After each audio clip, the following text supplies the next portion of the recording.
नमस्कार दोस्तों, एक और वीडियो चैप्टर 3 चल रहा है क्लास 9 की हिस्ट्री किताब का। एडोल्फ हिटलर का राइज देखा हमने। अब हम देखेंगे कि एडोल्फ हिटलर ने अपने राइज के बाद जर्मनी में डेमोक्रेसी को कैसे तबाह किया। 30 जनवरी 1933, 30 जनवरी 1933। प्रेसिडेंट हिंडेनबर्ग जर्मनी के प्रेसिडेंट थे। इन्होंने चांसलरशिप की पोजीशन ऑफर की किसको? हिटलर की। मान लीजिए कि उस समय पे जैसे हमारे यहाँ पे डेमोक्रेसी है, डेमोक्रेसी में काउंसिल ऑफ मिनिस्टर्स और उनको हेड कौन करता है? तो हमारे प्रधानमंत्री साहब मोदी जी हेड करते हैं। उस समय पे जो जर्मनी की डेमोक्रेसी थी उसका जो कैबिनेट ऑफ मिनिस्टर्स था, उस कैबिनेट में उनके काउंसिल ऑफ मिनिस्टर्स में जो हेड पोजीशन थी उस समय पे उसको बोला जाता था चांसलरशिप। और चूंकि मैं आपको बता चुका हूं कि ग्रेट इकोनॉमिक डिप्रेशन के बाद रिक्सटैग में सबसे बड़ी पार्टी बन गई थी नाजी पार्टी, जिसके हेड थे हिटलर साहब। तो हिटलर को कैबिनेट ऑफ मिनिस्टर में सबसे अच्छी ऊंची पोजीशन दे दी किसने? प्रेसिडेंट हिंडेनबर्ग ने। ठीक है भाई। अब यहां पे जो नाजीज थे वो कंजर्वेटिव को अपनी साइड कर चुके थे। जब मैं इस चैप्टर की शुरुआत में था तब मैंने आपको बताया था कि फर्स्ट वर्ल्ड वॉर खत्म होने के बाद जो नया वाइमार रिपब्लिक बना था, जो नया जर्मनी बना था, जो कि डेमोक्रेटिक जर्मनी था, सोशलिस्ट और डेमोक्रेट ये सब क्या चाहते थे कि जर्मनी बने। कम्युनिस्ट बाद में अलग से बनेंगे। सबसे खास बात यहां पे ये थी कि जो आपके कंजर्वेटिव्स थे वो नवंबर क्रिमिनल्स करके चढ़ाते थे किसको? डेमोक्रेट्स को, सोशलिस्ट को, जिन्होंने सपोर्ट किया था कि जर्मनी को, वाइमार रिपब्लिक को एक डेमोक्रेसी बनवाया जाए।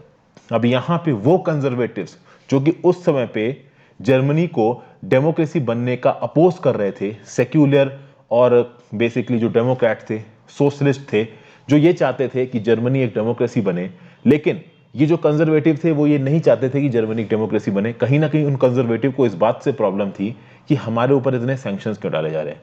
यहां पे जब हिटलर ताकत में आएगा और हिटलर ये बोलेगा कि मैं जर्मनी को फिर से महान बनाऊंगा, जर्मनी फिर से बड़ी ताकत बनेगी, जर्मनी में सबके पास कारें, सबके पास जॉब होंगी, हर कोई जर्मनी अपने हिसाब से करेगा, हम किसी को कोई पैसा वापस नहीं करेंगे।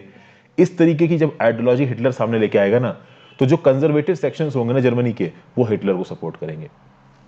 और जब हिटलर ताकत में आएगा सबसे पहले हिटलर किस चीज को खत्म करेगा?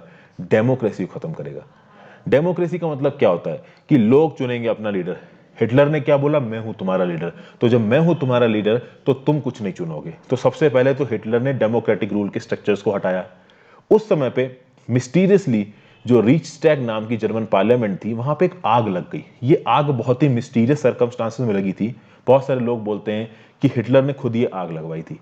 जब ये आग लगी तो हिटलर ने दूसरों के ऊपर इल्जाम लगा के बोला कि जर्मन पार्लियामेंट को खत्म करने की कोशिश की जा रही है, नाजी पार्टी को खत्म करने की कोशिश की जा रही है। और यहां पे एक फायर डिक्री निकाली हिटलर ने 28 फरवरी 1933 को।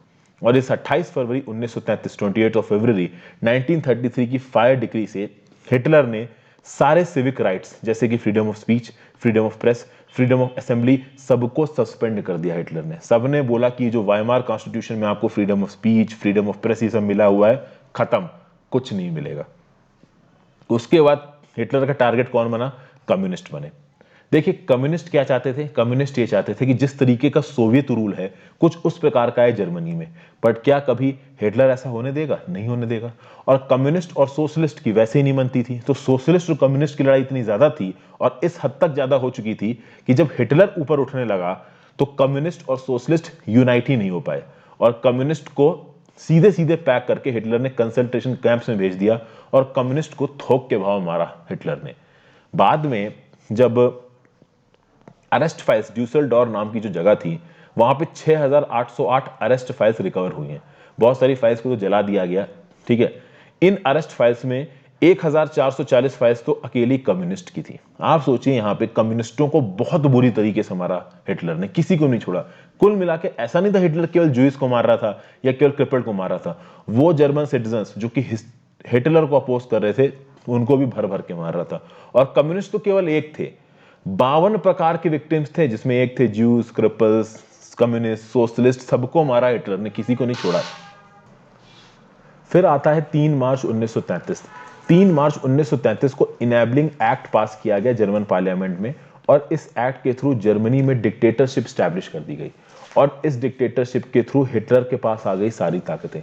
हिटलर ने पार्लियामेंट को बिल्कुल साइडलाइन कर दिया और बोला कि मैं डिक्री के थ्रू रूल करूंगा। यानी कि मैं नियम कानून निकालूंगा और उस नियम कानून के हिसाब से सरकार चलेगी। सारी पॉलिटिकल पार्टीज को बैन कर दिया गया,